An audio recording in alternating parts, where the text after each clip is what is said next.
Hello, everyone. How are you doing? I'm already apologizing for running late because some stuff came up, and so I will be running late.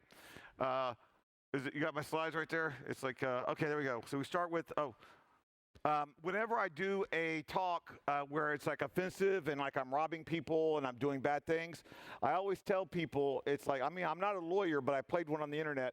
So it's like, just remember the kittens. When I tell you about something bad and you're thinking, what a horrible person. Well, I can't believe he would do that. Just remember them because I'm adorable. I would not try to rob you, steal from you, or kill you unless you pay me first. So it's all good. It's like I don't lie I lie for a living. I don't do it for free. So we're good. So let's get right into everything. And I promise after the first little hiccup and speed bump, it's going to be all great. We're going to have fun. We're going to laugh. We're going to learn, hopefully.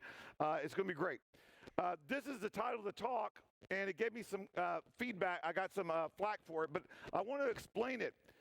When Putin invaded Ukraine and you started seeing the blue tractors removing tanks, and it's like, it made me think about, wow, you never thought a tractor would be so good at an anti-tank weapon, right?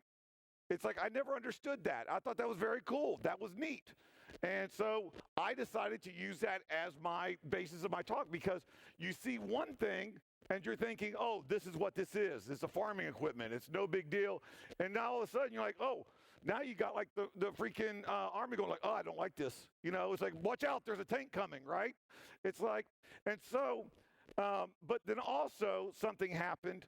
I got feedback and I got blowback from a lot of my friends in Russia. I love Russia is a beautiful country. It's like I've been to Moscow. I've been to St. Petersburg twice.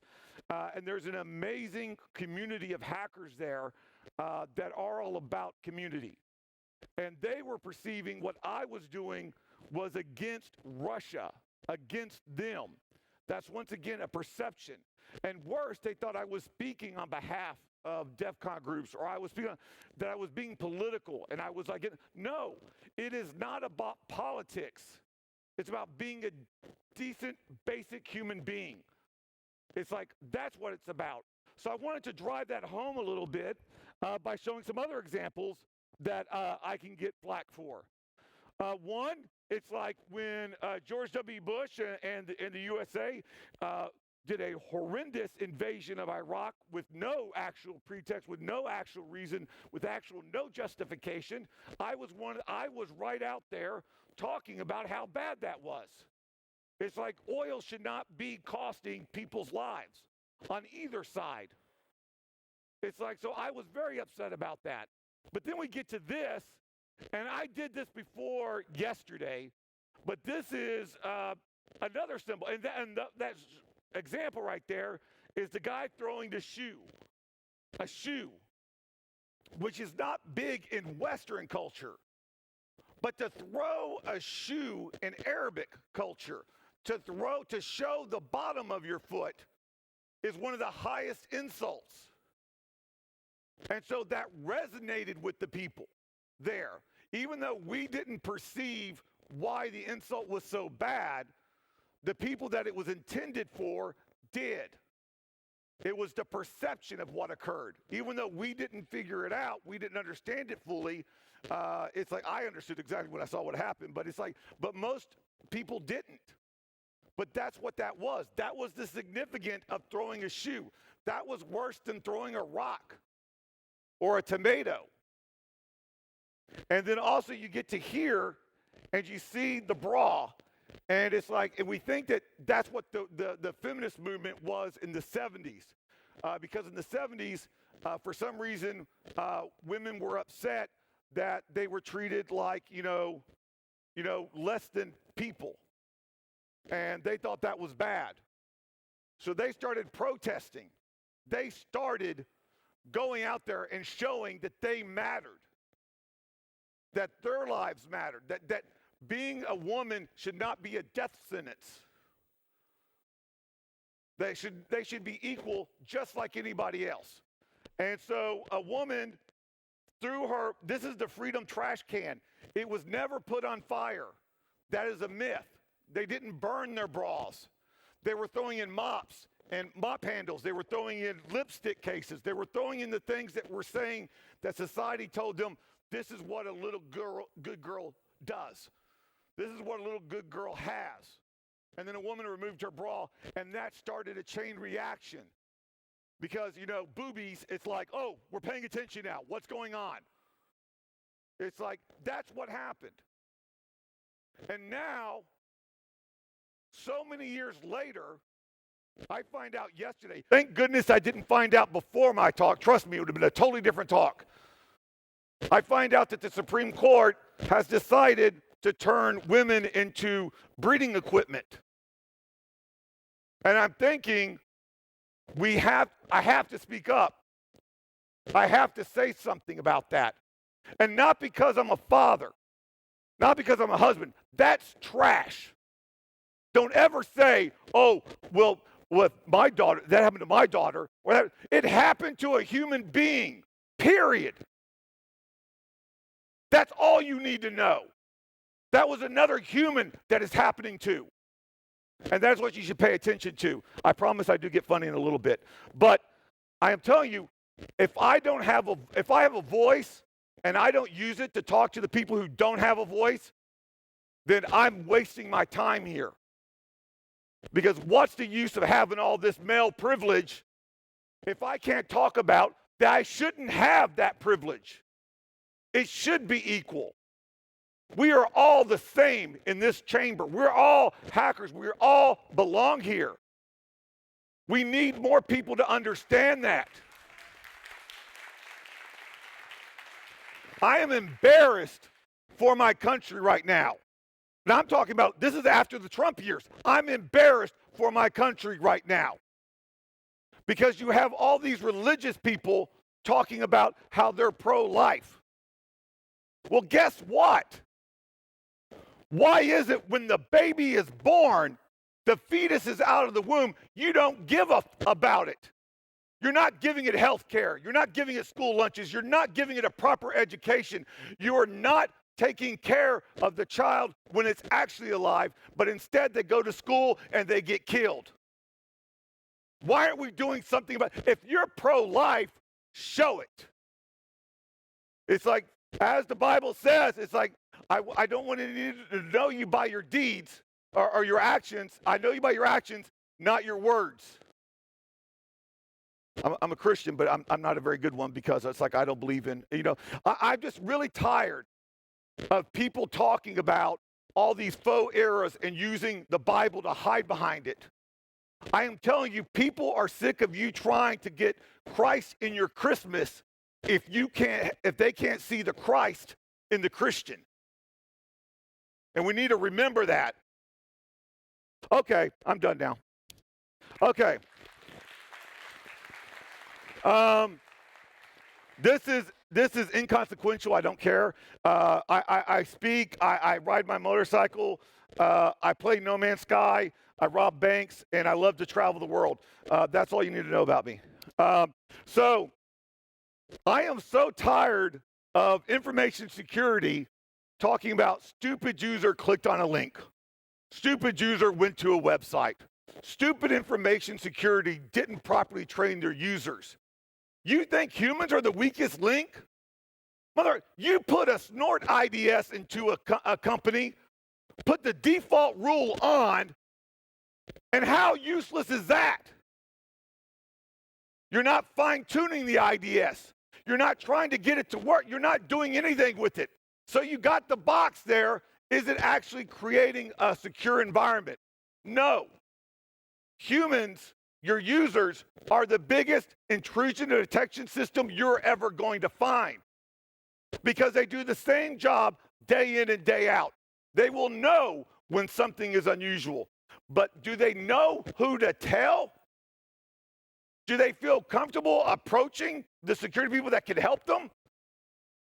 Probably not. It's like, so that's one of our problems. They're not the weakest link. They're the least invested in. How many thousands and thousands of dollars are you spending on blinky boxes, but you're not actually paying a little bit of money to get your users aware? You don't give the keys to a car to a delivery driver on their first day of the job saying, oh yeah, we know you can drive, take it. You tell them what is expected of them with that equipment. Why do you give a user a laptop and just say, oh yeah, you're fine with it, there you go, without telling them their responsibilities? That's irresponsible of security, not the user. And this whole mythology of APT, are you kidding me? You know, APT, advanced, persistent, threatening, right? It's like, that's scary, right? That's, oh my gosh, it's the APTs. APT is what the CEOs tell their shareholders and the public when they get popped by an email. APT stands for adequate phishing technique. That is APT. I don't do APTs. I'm not good at APTs. I do bad. Basic, adorable destruction. I come in there and I literally walk off the street and I start robbing you. Not knowing where anything's at, not knowing anybody's name in the building, not doing any Google searches. I promise a company that I will do less than 2 hours of Google when I'm doing recon and OSINT on their company. 1 hour, 45 minutes. Kingston, Jamaica was the longest time it took me to do research to find that information. And I had help, though. I did have help, but it was still, they were a very good target. It's like, but it's still less than 2 hours. I was still able to find enough information that led to successful compromise. It's like, so I don't need all this advanced stuff. I don't need going to the lightning. I'm literally walking in. And talking about some of the OSINT I do, let's start with Google. I tried to get hired by Ernst & Young like 20 years ago, and they didn't want me because I didn't have a high school, I was a high school dropout with a GED and no college. So I'm still petty and I hold a grudge. So we're going to target them. Sorry, Ernst & Young employees, nothing personal. So I'm going to target them. It's like, and so I'm going to go to EY, and I want to rob their building. I want to go inside and take over and drop something inside their building. Not any building. I want to go to the EY headquarters. Oh, first of all, just going to Google, it shows me all their profiles, social media profiles. It shows me a lot of their information. I've gone over that. That's fine. But check this out. I'm not after the company. I want the building. And this is one of the biggest problems and misconceptions we have. We think that the company, just because it's got its fancy name on it, that it's the one that's running the building. Seriously? Do you think Tony Stark was collecting the rent from the Starbucks at the Stark Tower in the Avengers? No. It's like there's a management company that handles the security, the maintenance, and more importantly, the retail space and the office space that they're also selling. And what does an office space company, what are they interested in? They're interested in getting people to rent from their building. They need to occupy it. So how do they do that? Well, they give you information because you want to see how attractive it is to have your building, your office in this building. Like they'll tell you right off the bat, without having to Google, without having to try it, they'll tell you where the main restaurants are in the area. So you can do badge cloning by employees that are going to lunch because they're not going to go out of the way to go to lunch. They're good employees. They're going to go right by the building. They're going to take their lunch nearby. And so now you know exactly which restaurants they frequent. You know what hotels to put in Wi-Fi malicious access points. It's like because that's usually their guest and their consultants from out of town will be staying. It's like, and you see their office neighbors, which also gives you more information of like, say, we are working on this other building with this company, and we had a tie-in going into the electrical closet somewhere. I mean, just ridiculous. It's just information, more information that you need. But they really, really want to sell you some office space. Do you know how fun it is when you find bank blueprints online? Have you ever seen bank blueprints? No, they protect that. You don't want your blueprints of a bank online. You don't want anybody to find them. I know because I almost got, I had a very bad run-in with police in a dumpster in Houston at a bank when I found their blueprints. So I can assure you it's not a laughing matter. It's serious money to get some of those. But here, they give them for free. There we go. There's my blueprint. This is the entranceway. Do you know why the lobby area is so important? Not because of that blue stuff. Screw the blue crap, right? Because that's public area. Security guards are out there, and they're mean, and they're scary, and they're big, and there's camera. That you don't want to go that way. What you always look for in blueprints like this, you look for the gray area. You look for this, nothing to see here, folks. Nothing to see here. Just look at this highlighted blue area right here. This is where all the good stuff is. Look at all the yellow stuff right here. That's where the good. No, I'm over here looking where the freight elevator is. I'm looking to see where the corridors are, where they come out of, what side of the street that they come out of, and what to watch. I've not been to this location theoretically yet. This is all based online. Not only do they give you the public area, they give you the office layout. Do you know why the office layout is so important? It's perception. You do not want to be walking in a building that you're not familiar with, acting like you don't know where you are. I walk everywhere with purpose. I may not have no clue where I'm going, but motherfucker, I'm getting there and I know it. And that's what counts. But now I get stopped at one of these offices and on one of these floors, and someone says, excuse me, what are you doing here? Oh, I'm going to the electrical closet down there to the right. And like, oh, okay. Because that's believable because there's an electrical closet down to the right. Because it makes it, the perception is they must belong there. They know which way the mailroom door is. Because you can tell, because look at, what are we looking at now? What are we looking at? The dark area where it's like, nothing to see here. That's what we're looking at. This is what we need. But don't worry, they were nice enough to ungray it out for me at some point in one of the part of the PDF. So now I know exactly where the elevators lobby are. I know where the probably mailroom is being put. I know all this information just by going to the website of the building management.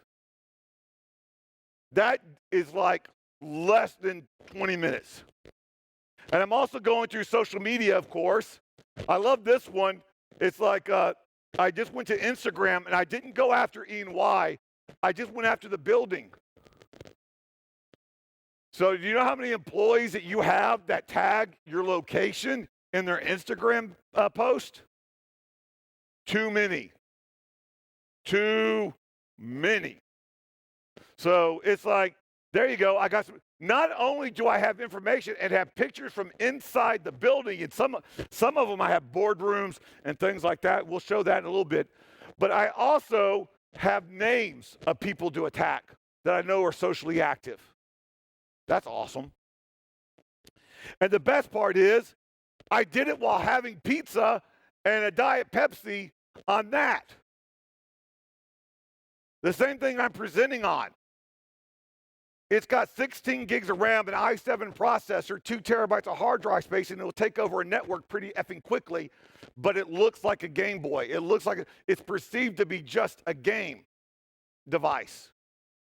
Do you know how many people let me into a server room that you're not allowed to bring a computer into because I got a 3-hour update and I just want to use my kid's Switch while I'm in there? Too many. So, and also imagine this wasn't a Panera Bread, but this was actually like the lobby of the building. Because I love going to the Starbucks or the cafe inside the lobby of the building. Because then I can, like, sip my hot chocolate. I don't like coffee. And it's like, and have my malicious access point up and watch everybody, watching the traffic patterns, when security changes, what kind of dress people are dressed like, what are they expecting, who's more alert in security than not, so I can go back the next day and rob them on that day during that time period. I love that. And it's like, so especially if they give you free refills, that's amazing. And so there's just another little thing showing that I'm actually doing it there. Now let's go into more, because this is also another thing about how you can get all the other companies involved. It just shows you more information of what's going on, what the area is, and where it's located. And then, now we get to the reason why security drinks. If you don't know why information security people drink, just search Instagram, search it for new badge. Okay? Search it for new job.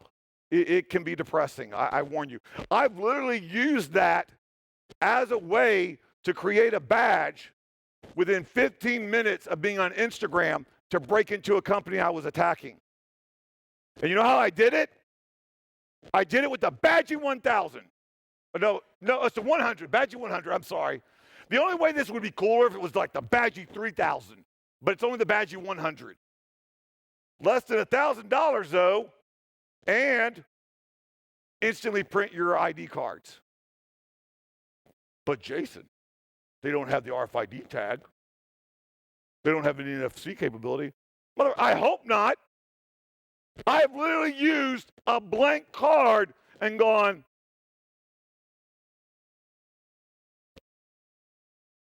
this is not working. Can someone let me in? I don't know why this isn't working. And they let me in. So thank you, Badgie 100. It's the gift that keeps on giving to the bad guys, not you, the client. And then also some more pictures from Instagram. Why do you need to do a network footprint when you do like that? In-map scans are noisy. Trying to figure out discovery of devices. I know they're using Windows devices. I know they have iPhones. I know they are using IBM Lenovo's. So I know exactly what kind of equipment I can need to start working on. Now, I want to prefix this. You know, I asked this question, do you think where you work is more secure from infiltration and compromise than a bank which understands and is aware that people will try to rob it? That's my question to you. Now, the other thing, what I'm about to show you could be anybody, anywhere. I hate showing examples and demonstrations of me actually attacking people, because then I don't want people in the audience to go, oh my gosh, those guys were idiots. Oh my gosh, I can't believe they fell for that. That's bad information security. You learn from it. You don't mock or punch down to someone else. It was a learning experience for them. And so I'm going to show you how, I got to figure out which way the mouse works. Hello? Come on. And, there we go. Okay, here's a mouse. There's a mouse. I got a mouse. So I'm going to show you live a clip of me robbing a bank. This clip is less than 8 minutes, 100% compromise. And let's see how long it takes me before I get in the front door, before I get the first machine. I love the look on her face. She knows I don't effing belong there. Did you see the suspicion? That's what you should have for your employees. Okay, it's now 12 seconds, 13 seconds, 15 seconds before my first compromise from walking in the first door. How was that advanced or persistent? Within 20 seconds, the payload loads. And less than 30 seconds, I finished. But look what happens next. She comes over and she stops me. And I act, what do you do? I act like nothing's wrong. I'm doing a USB audit, of course. I don't try to get questioned. I'm authority. I'm an auditor. She's like, what can I help you with? And I'm here to do the USB audit. And she's like, didn't headquarters call you? I thought the head office was supposed to contact you. That's not my fault. can you, and she's like, can you talk to the head manager? And I'm like, sure, no problem. That would be great.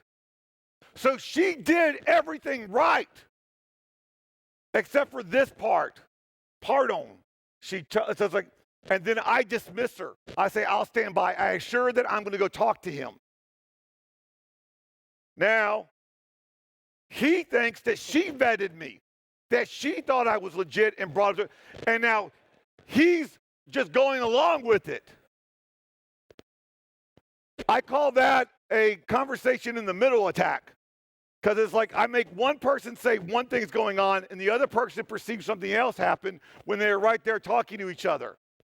So now I'm compromised his machine, and now I ask him to escort me through the rest of the bank. Oh, and I realized I want to attack the data center first. Let's get the data center right off the bat, okay? Because, you know, the teller line's fun and everything, but it's even better when you get the data center. That's my trusted agent. He's someone that's to vouch for me if I get caught and be there to help me out. He's a little too happy because he can't believe what's going on either. So I have to tell him, like, get the back, dude. It's like, you're not supposed to know me. It's like, and so now he walks up slowly. I didn't edit this at all. This is literally the whole thing that would happen. And we get to the data center, and he puts in a very secure key code. I'm a walking, talking Google streetcar when I'm in an engagement. I've got watches, I've got pins, I got all these video recorders. It's like, so I could have easily gotten what that thing was, but he was nice enough to open the door for me. And now here's the part. I'll be down there in a second to go to the teller line.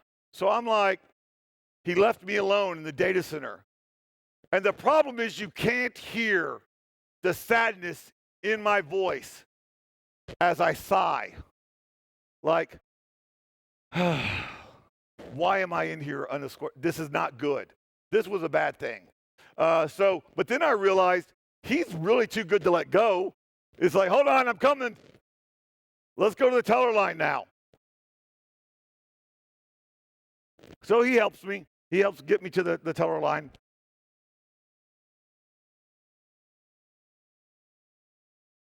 And yes, I apologize to the camera people that had to, like, you know, keep a track of me as I'm walking around the stage. So, oh, they're good. Oh, okay. So I start compromising the teller line. The manager is right behind me. How am I not supposed to be there? Now, this one part was, I'm not being petty, I promise you, okay? But this rude employee locked his workstation when he went on a break.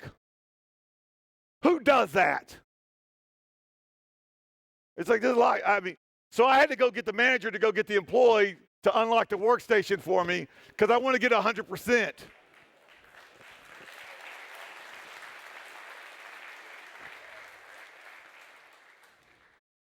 Yes, I respect the French language too much to speak it. It's like, but it was very horrible. It's like, and so there you unlocked it, so there's good. I got all those, and now I want to go to the vault. People don't realize, once again, perception. The vault's not that big, shiny metal thing you see in movies. We're about to go visit the vault. The vault is where the wire transfers happen. It's where the money is moved. Uh-oh, it's getting real up in here now. The manager's right beside me while they're in the middle of doing wire transfers.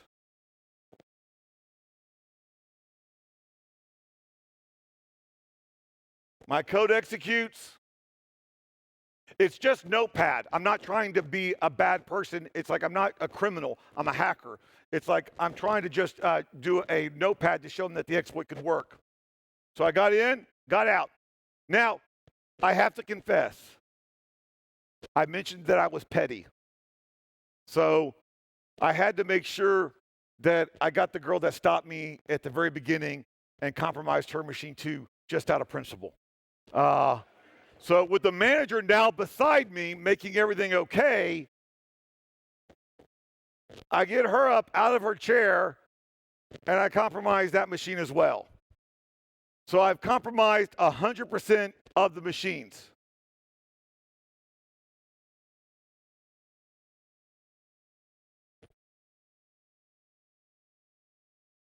I'm just rambling, I'm just talking, I'm smiling, I'm being funny, being polite. Oh, I unplugged that. Let me plug it back in for you. So, I didn't want to do that. And I did appreciate their help.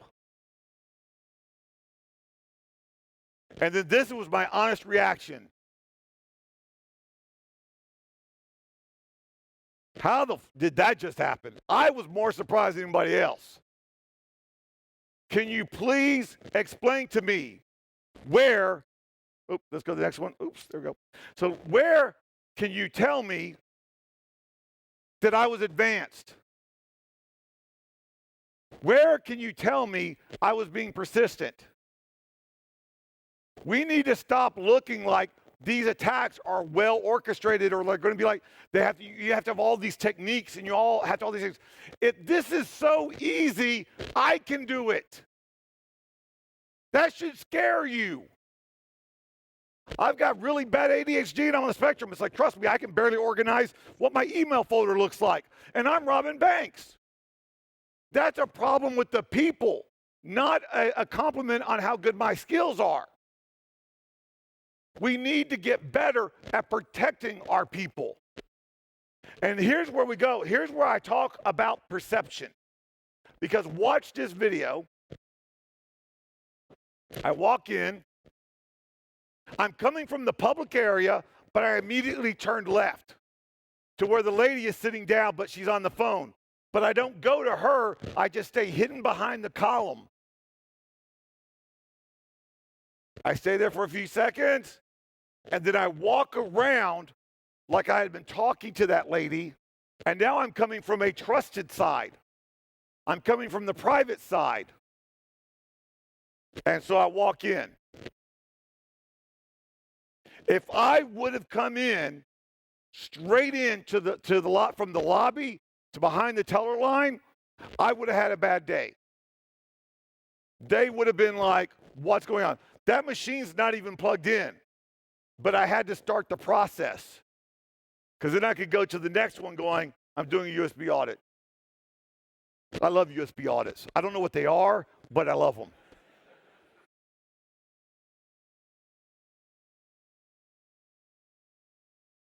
Everybody passes my USB audits, though, by the way, so win-win for everyone. Now, she wouldn't have me, so I'm just spinning around in the chair because I'm just a go-lucky, guy. I'm not doing anything bad. Criminals don't, spin around in the chair when they're waiting to rob someone, except for me. And I pop it up, and there we go. So the key thing here is all about perception. They perceived me as an internal person because of the direction that I came, and after enough a time, it's like they perceived me as okay. And trust me, it's not just this location. It's not just this country or this industry or this people. It is literally, it's like every place I've been. I have robbed banks in Jamaica. I've robbed banks in the U.S. In the U.S., oh my gosh, I had a great one. I robbed a bank there by literally signing in as a vendor at the front desk. I used a fake name that I did not have a license for. I had no ID. I've got some fake IDs. Didn't use any of them. I signed in with a fake company name that if anybody would have checked, they'd be like, I came in as an electrical company. And then because I had a phone plug and I was doing surge protections and making sure that because we're having brownouts at headquarters.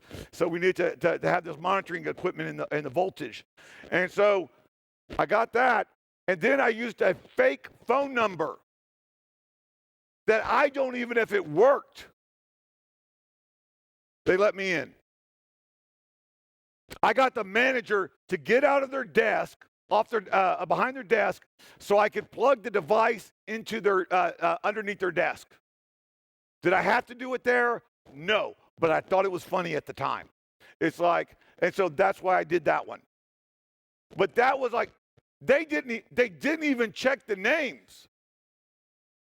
It's like, so, and I mean, and I look, I mean, I was wearing, it's like, I'm on the West Coast of America right now. I'm wearing a work shirt, a blue work shirt that literally says DEF CON on it. And I'm like, I come with warning labels, okay, always. So we got to understand that you can't make excuses saying, oh, but that was them.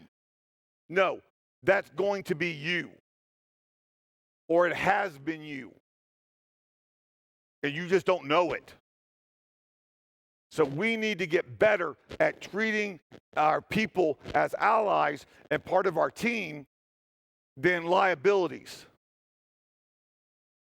So after seeing this, you sure hope so, but you're probably not.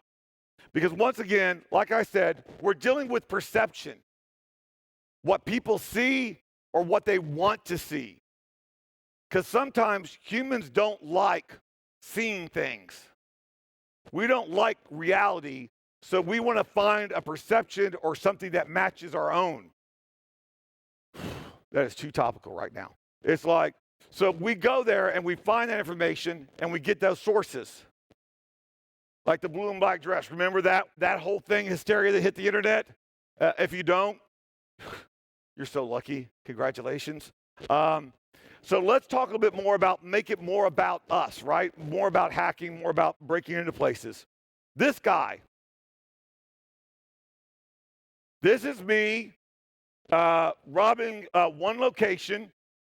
It's like going in as what I call my assertive role and also going in as my passive role. How long do you think the time had passed between these two pictures? The next day. The next day. I go in as the passive role with my little, Proxmark scanner and my USB recording glasses and a couple other little gadgets and goodies as your company's computer guy. And then after I do the recon, after I do everything or compromise as much as I can, the next day I clean up a little bit, as much as I can anyway, and I show up as the auditor. Now, the tricky thing about this is people are going to sort of remember me from the day before, but, oh, he looks vaguely familiar. Because they're not connecting because I've changed my appearance. And can you tell what the biggest thing in perception that gets me into a location like this? Look behind me. It's winter. Snow's on the ground. Even when I'm in a short sleeve shirt, do you see me wearing a jacket? I had to walk 3 blocks in the snow, freezing my butt off. But why? Why did I do that? Basic perception. You can't act like you're trusted, like you're an inside employee, if you've got an outside jacket on. So you show up without a jacket, and he must have put his jacket in the conference room. Or he must belong here, or what kind of idiot would, go to work without a jacket on, right? It's like, that's how that works. It's just basic perception. This is not social engineering. This is basic human nature. I am not a great social engineer. I'm really good at masking and understanding human behavior. That is what gets me. It's like, who knew survival instincts from childhood would pay off so well? These are some of the other roles that I use. I love my homeless person role. That's dear to me because I used to live behind a dumpster. It's like I never begged for money, though. It's like I just scavenged. But still, and then I've got the work guy, and I got my other role, the assertive role. The one thing in common, I'm trying to rob you with all of them. So that is fun. It's like, I love the cardboard because who pays attention to homeless people? Who actually looks one of them in the face? It's like, it's the perfect way to rob people. It's like, trust me, oh no, I won't say that. It's like, I'm gonna say I know, but it's like, I don't know, but I've heard. I never robbed people unless they paid me first. That did not sound convincing, but I was actually being honest. So assertive roles do not mean aggressive. What mannerism and pretext are involved? Hardware use can be limited, but the more discreet, the better your chances are of success. If you notice, I came in a suit in the bank, and so I had just a USB drive. It's like usually I'll come in with just a regular USB Bash Bunny 2 now, OMG cable, something like that to just come in when I'm doing the assertive role. I don't want it to be too flashy. I don't want it to be too technical. I don't want it to provoke that much notice. It's like, and the other thing is, I'm going to be assertive. I'm not going to be rude. There's only one time, and we'll just say it was in a European country where people were a lot more used to directness, and I'm not even talking about France. No. Y'all didn't think that was funny at all. Okay. But so I go in there, and I'm found going into the server room, and I get stopped very assertively. Well, what happens when you're approached assertively by someone when you're not where you're supposed to be? You respond more assertively. Yes, I'm here doing the surprise inspection. They freaking pulled me out of New York's office to come over here to see what was going on, and I have to do a surprise inspection. It's like, yeah, I need in. Let me into the server room. That's what I've been waiting here for, trying to get in. Well, you don't. What part of surprise inspection do you not understand?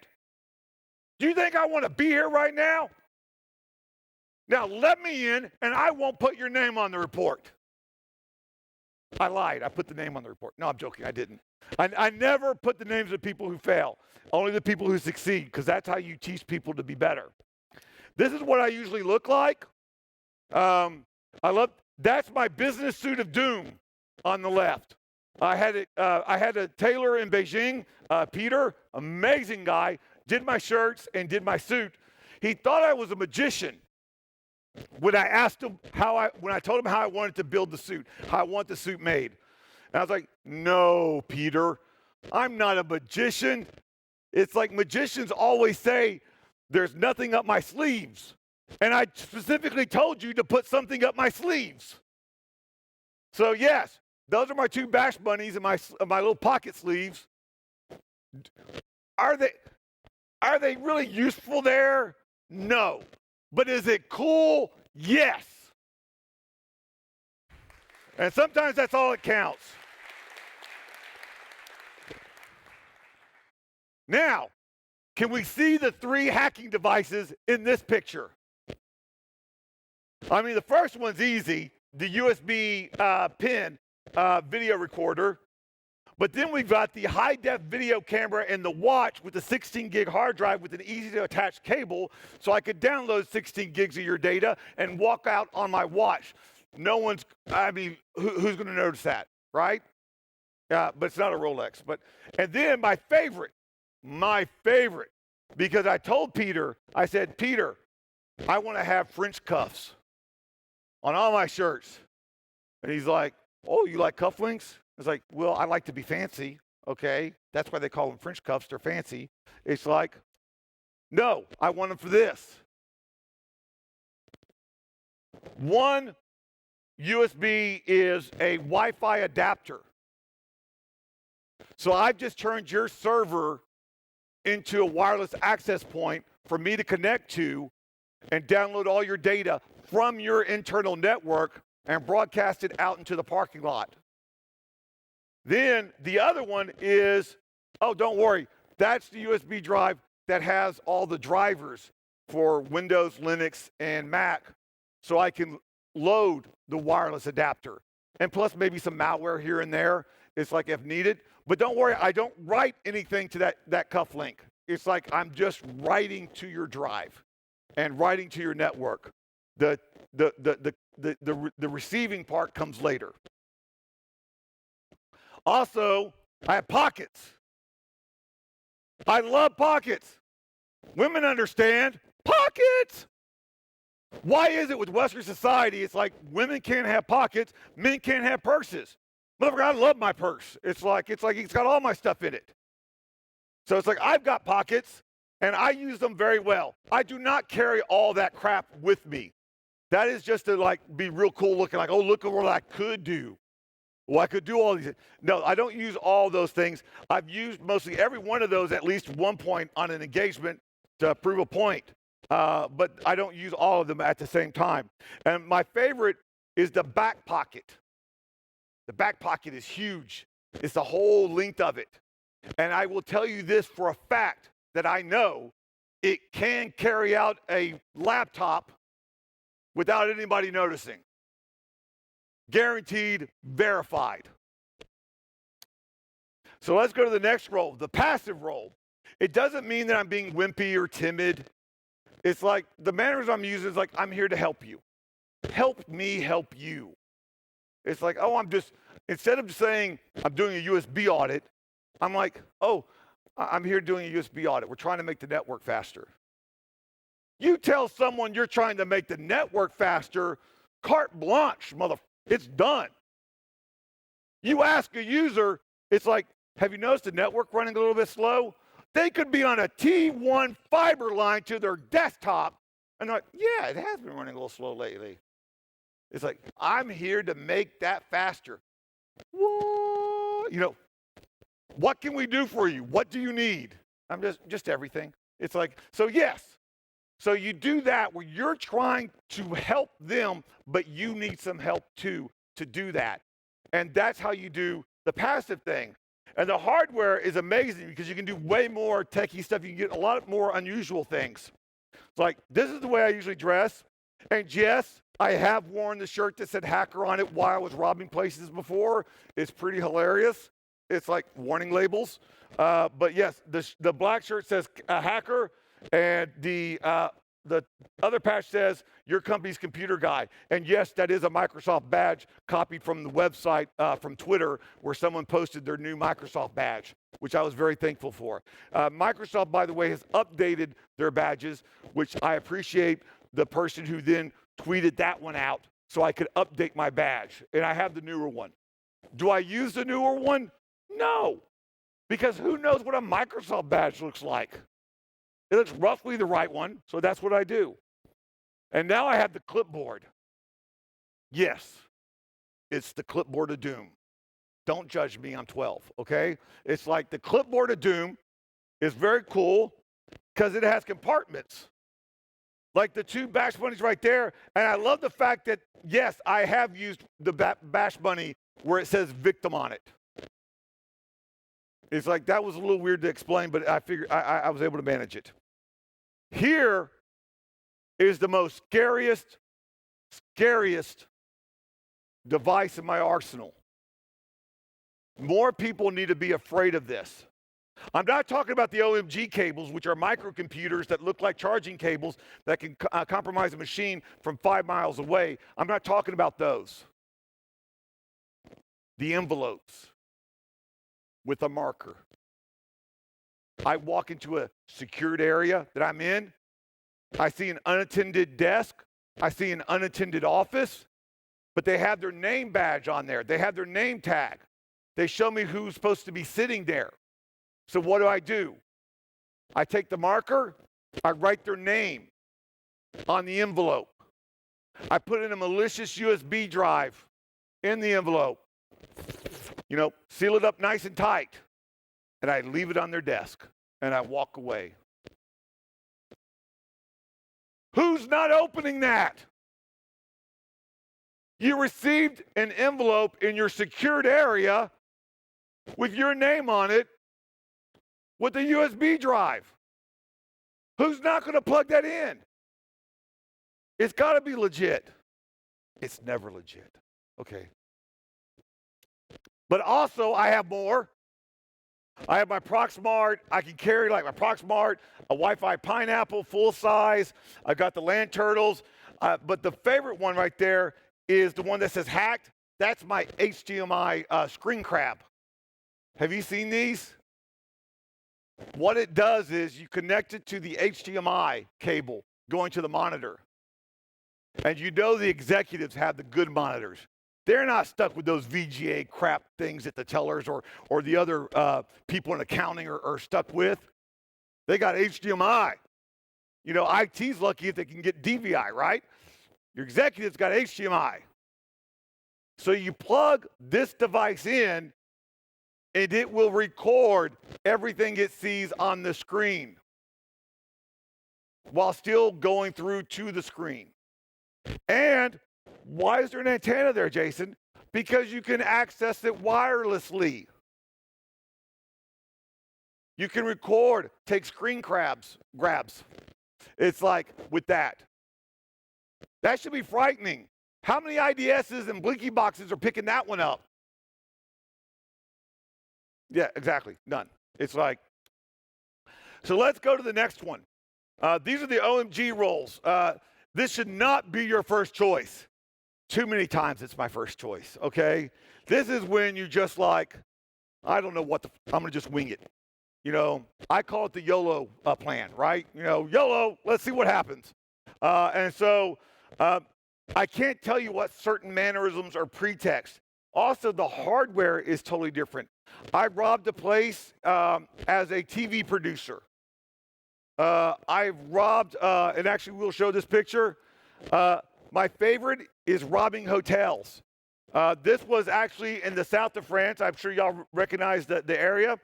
It's not the hotel I was robbing. The hotel that I was robbing was so high end and expensive, they could only afford to have me there for one night. Then they put me in this cheap hotel for the rest of the engagement, which I love the view. And I literally robbed them in those Teenage Mutant Ninja Turtle pajama bottoms, barefoot, and a t-shirt. It's like I walked out drunk, acting like I was like, oh, go get some air. It's like walk around, go around the side, find the kitchen entrance door unlocked, and I start walking through the underground. Everybody knows that most hotels have underground sections, right? That's where all the work happens. And that's where I go, because that's where the server rooms are and the departments and the HR and the executives and stuff. It's like usually not the executives, but they're like the people that are doing the work go. Then I was done. And so while I was done, I was like, well, I need to get out of here. So I see a person in the room service guy, and I'm like, elevator.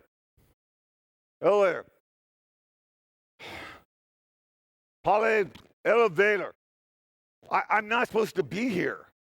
Where? It always helps if you look like you're upset with them, because they're like, what the fuck's going on? It's like, it's not my fault. It's like, and I'm like, oh, and it's like, you know what he did? He let me into the employee elevator, pushed the first floor button. You know where that elevator lets me out of? The management office is behind the front desk.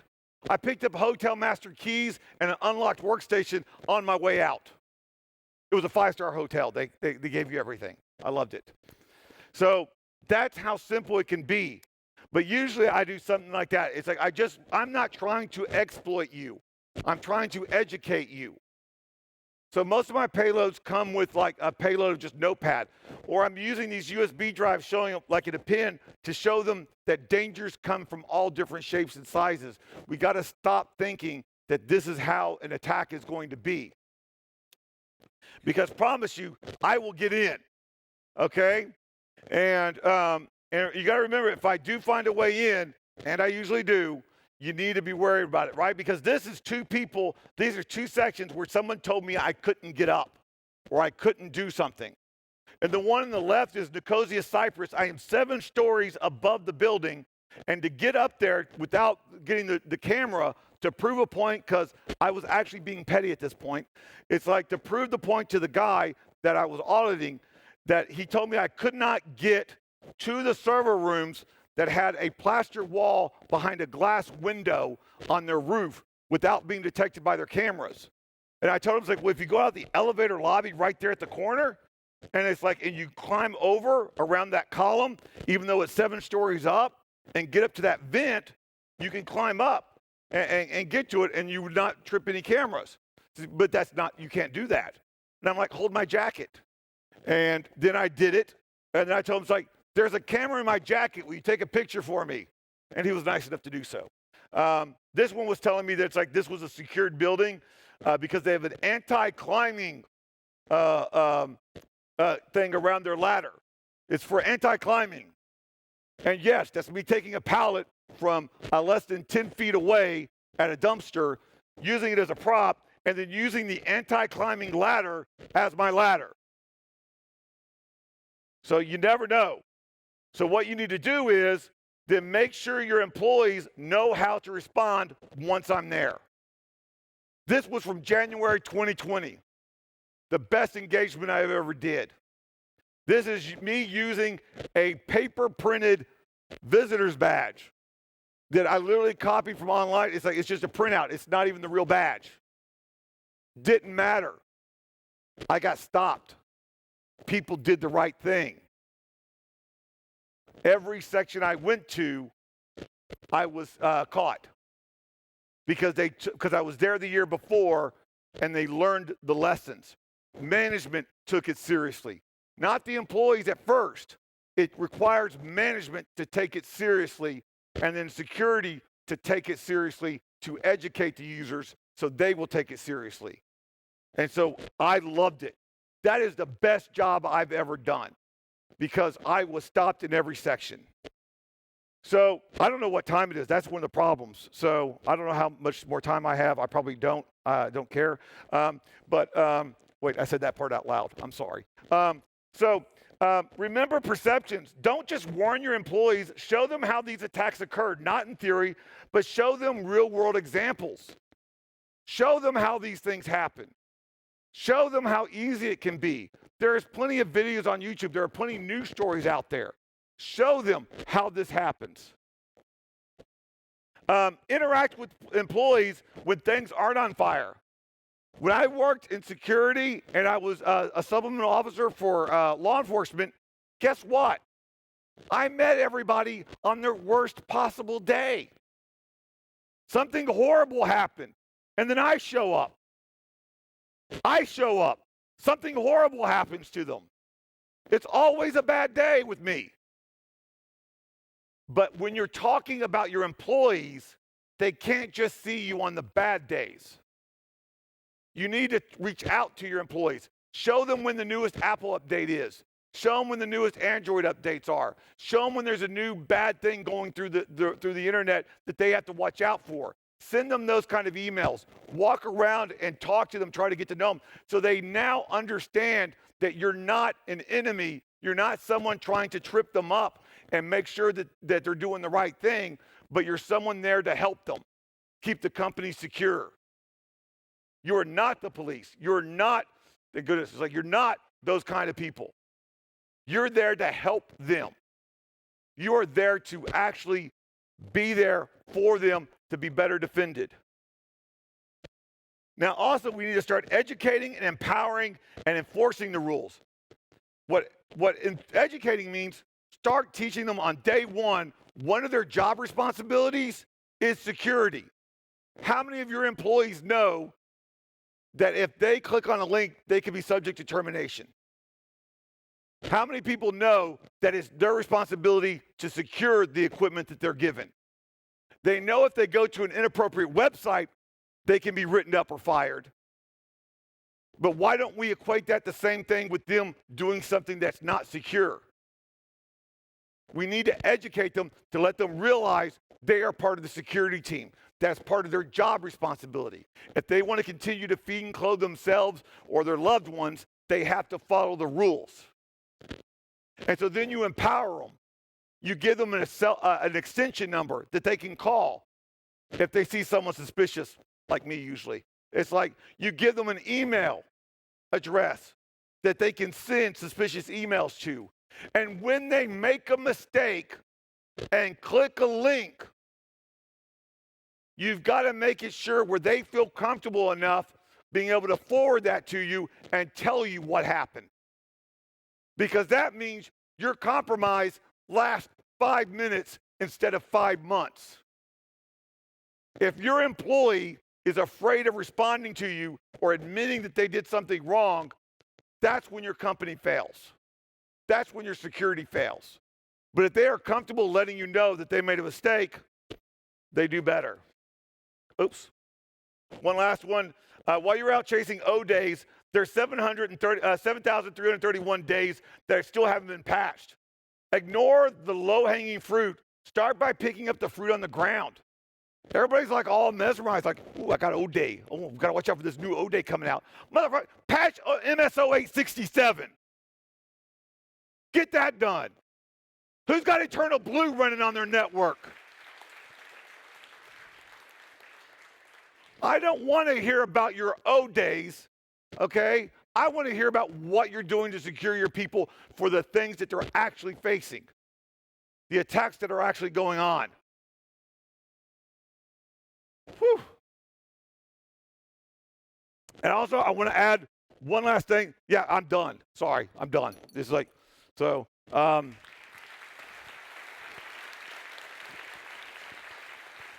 I also want to take a moment to talk about, because just like the beginning, just like the end, we got to help one another.